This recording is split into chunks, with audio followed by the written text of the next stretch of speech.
भारत और चीन की सीमा पर चल रहा विवाद कम होने की बजाय बढ़ता ही जा रहा है, जिसमें चीन मुख्य भूमिका निभा रहा है। भारत की उत्तरी सीमा पर चीन ने 60,000 सैनिकों की तैनाती की है, जिससे साफ जाहिर होता है कि चीन तनाव कम करने के मूड में नहीं बल्कि बढ़ाने के मूड में है। देखिए हमारी ये रिपोर्ट। भारत और चीन के बीच एलएसी पर तनाव अब भी जारी है। 12 अक्टूबर को भारत और चीन के कोर कमांडरों की बैठक होने वाली है, जिसमें पूर्वी लद्दाख के सभी टकराव वाले बिंदुओं से सैनिकों को हटाने की रूपरेखा तैयार करने के एजेंडे पर बातचीत होनी है। ये भारत और चीन के बीच 7वें दौर की कोर कमांडर स्तर की बातचीत होगी। चीन के अड़ियल रुख की वजह से सीमा पर अब तक तनाव जैसी स्थिति बरकरार है। भारत इस तनाव को कम करने की पूरी कोशिश कर रहा है, पर अमेरिका ने चीन को लेकर एक बड़ा दावा किया है। उसने चीन पर एक बार फिर करारा हमला बोला है। अमेरिका ने कहा है, भारत चीन सीमा पर गतिरोध के बीच चीन ने वास्तविक नियंत्रण रेखा पर 60,000 से ज्यादा सैनिकों को जमा कर रखा है।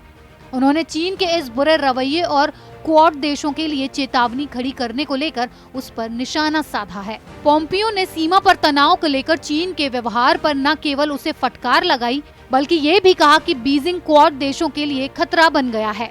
हिंद प्रशांत देशों के विदेश मंत्रियों के समूह को क्वाड के तौर पर जाना जाता है। इस समूह में भारत, जापान, अमेरिका और ऑस्ट्रेलिया शामिल हैं। विदेश मंत्रियों की बैठक हिंद प्रशांत दक्षिण चीन सागर में चीन के आक्रामक सैन्य रवैये और पूर्वी लद्दाख में वास्तविक नियंत्रण रेखा एलएसी पर भारत के साथ तनाव के बीच हुई। टोक्यो में भारत, जापान और ऑस्ट्रेलिया के अपने समकक्षों के साथ दूसरी क्वाड बैठक में भाग लेने के बाद अमेरिका लौटे पोम्पियो ने द गाय बेसिन शो में कहा कि भारतीय सेना उत्तरी सीमा पर 60,000 चीनी जवानों की तैनाती को देख रही है। पिछले सप्ताह में भारत, ऑस्ट्रेलिया और जापान के अपने समकक्षों के साथ था। मैं क्वाड की मीटिंग में भाग लेने गया था। ये एक ऐसा प्रारूप है जिसमें बड़े लोकतंत्र और शक्तिशाली अर्थव्यवस्थाओं वाले 4 देश शामिल हैं। इनमें से हर एक देश को चीनी कम्युनिस्ट पार्टी द्वारा खतरे का अंदेशा है। पोम्पियो ने टोक्यो में भारत के विदेश मंत्री एस जयशंकर के साथ मुलाकात को फलदायी बताया और कहा कि चीन के साथ इस लड़ाई में क्वाड देशों को अमेरिका को सहयोगी बनाने की आवश्यकता है। भारत और चीन के बीच होने वाली कोर कमांडर की बैठक से पहले चाइना स्टडी ग्रुप की बैठक हुई। इसमें पूर्वी लद्दाख के मौजूदा हालात की समीक्षा करने के साथ ही कोर कमांडरों की बैठक में भारत की तरफ से उठाए जाने वाले मुख्य मुद्दों पर चर्चा हुई।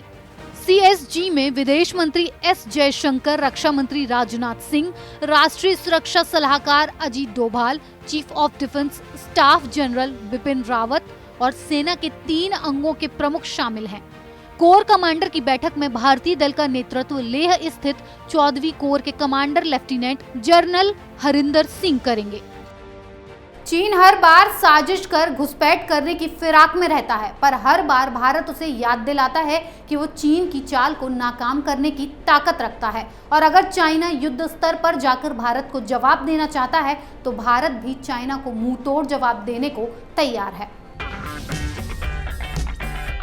अगर आपको हमारा वीडियो पसंद आया हो तो इसे लाइक करें, हमारे चैनल को सब्सक्राइब करें और हाँ, बेल आइकन दबाना ना भूलें ताकि आप तक हमारे वीडियो की नोटिफिकेशन पहुंचती रहे। आप अपना सुझाव हमें कमेंट बॉक्स में दे सकते हैं। हमारे साथ जुड़ने के लिए शुक्रिया।